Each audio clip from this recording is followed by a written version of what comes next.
అక్కినేని నాగార్జున తన 100వ సినిమాను కింగ్ 100 పేరుతో తమిళ దర్శకుడు కార్తిక్ దర్శకత్వంలో గ్రాండ్ గా ప్రారంభించారు. పవర్ఫుల్ పొలిటికల్ డ్రామాగా తెరకెక్కుతున్న ఈ చిత్రంలో నాగ్ సీఎం పదవి కోసం పోరాడే శక్తివంతమైన పాత్రలో కనిపించబోతున్నారు. ఈ సినిమాలో నాగార్జున డ్యూయల్ రోల్ పోషిస్తుండటం విశేషం. అందులో ఒకటి పాత్ర కాగా మరొకటి ప్రస్తుత కాలానికి సంబంధించినది. దాదాపు 27 ఏళ్ల తర్వాత నాగ్ సరసన ప్రముఖ నటి టబు నటిస్తుండగా మరో కీలక పాత్రలో అనుష్క శెట్టి కనిపించే అవకాశం ఉంది. తనకు బాగా కలిసొచ్చిన హీరోయిన్లు మరియు డ్యూయల్ రోల్ సెంటిమెంట్ తో నాగ్ ఈ ప్రతిష్టాత్మక చిత్రాన్ని తన సొంత బ్యానర్ లోనే నిర్మిస్తున్నారు. అక్కినేని నాగేశ్వరరావు వారసుడిగా సినీ రంగంలో ఎంట్రీ ఇచ్చిన అక్కినేని నాగార్జున తనదైన శైలిలో టాలీవుడ్లో దూసుకుపోతున్నారు. ఈ నేపథ్యంలోనే సక్సెస్ఫుల్ హీరోగా నిరూపించుకున్న అక్కినేని నాగార్జున సంబంధించి అయితే ఒక తాజాగా అప్డేట్ వచ్చింది. ముఖ్యంగా ఇప్పటికే 99 సినిమాలని పూర్తి చేసుకున్న అక్కినేని నాగార్జున తన 100వ చిత్రం కోసం కూడా ఇప్పటికే రెడీ అవుతున్నాడు. దీనికి సంబంధించి అయితే మేకర్స్ దీనికి సంబంధించి ఒక షూటింగ్ ఏర్పాట్లలో కూడా ఇప్పటికే ఉన్నట్టుగా టాలీవుడ్ వర్గాల సమాచారం. తమ సొంత అన్నపూర్ణ ప్రొడక్షన్స్ బ్యానర్పై కూడా 100వ సినిమాను అత్యంత ప్రతిష్టాత్మకంగా నిర్మించాలనే ఆలోచన కింగ్ నాగార్జునకు ఉన్న నేపథ్యంలో దీనికి కింగ్ 100 అనే వర్కింగ్ టైటిల్ అయితే ఇప్పటికీ ప్రాథమికంగా ఖరారు చేయడం జరిగింది. తర్వాత టైటిల్ పేరు మాత్రం మారే అవకాశాలు అయితే లేకపోలేదు.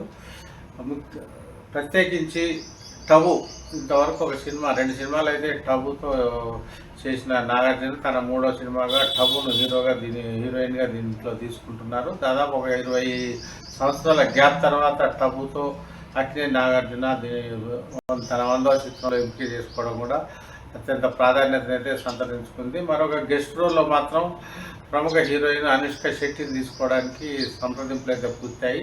ఈ మేరకు అనుష్క శెట్టి కూడా తన ఇన్స్టాగ్రామ్లో దీనికి సంబంధించి ఒక ప్రకటన అయితే చేశారు. ఆల్ ది బెస్ట్ కింగ్ 100 అనే ట్యాగ్తో ఆమె ఒకటి పోస్ట్ చేయడం కూడా ఇప్పుడు వైరల్గా మారింది. దీంతో ఆ సినిమాలో అనుష్క శెట్టి నటిస్తున్నారనే వార్తలు మాత్రం కన్ఫర్మ్ అయితే కావడం జరిగింది. పవర్ఫుల్ యాక్షన్తో పాటు ఫ్యామిలీ ఎంటర్టైనర్గా కింగ్ 100 సినిమా ఉండబోతుందని కూడా మేకర్స్ అయితే అనధికారికంగా ప్రకటించారు. దీనికి సంబంధించి ఇతివృత్తం కూడా చాలా బలమైందని, విభిన్నమైన కథాంశాలతో కూడిన ఈ సినిమాలో ఒక పవర్ఫుల్ ముఖ్యంగా ముఖ్యమంత్రి పదవి కోసం జరిగే సంఘర్షణ కావచ్చు, అటు పొలిటికల్ డ్రామా కావచ్చు, మానసిక సంఘర్షణ కావచ్చు, అదేవిధంగా దీనికి సంబంధించి ఫ్యామిలీ సంబంధించిన ఒక స్ట్రగుల్ కావచ్చు ఈ సినిమాలో ఒక పవర్ఫుల్గా కూడా చూపించే అవకాశాలు కూడా కనిపిస్తున్నాయి. దీనికి సంబంధించి అయితే ఇప్పటికీ ఇంకా తమిళ డైరెక్టర్ కార్తిక్ అయితే ఈ సినిమాకు డైరెక్టర్గా ఇప్పటికే ఎంపిక చేయడం అయితే జరిగింది. కుబేరా కూలి సినిమాలతో ఇప్పటికే గెస్ట్ రోల్లో నటించి అయినా సరే అక్కినేని నాగార్జున సక్సెస్ను అందుకుంటున్నారు.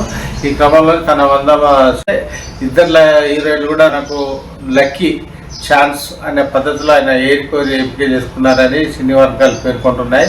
దీంతో తన 100వ సినిమా కావడంతో భారీ బడ్జెట్తోనే సొంత బ్యానర్పై నిర్మిస్తున్న క్రమంలోనే కింగ్ 100 సినిమాపై కూడా అక్కినేని నాగార్జున కూడా ఎన్నో ఆశలు కూడా పెట్టుకున్నారు.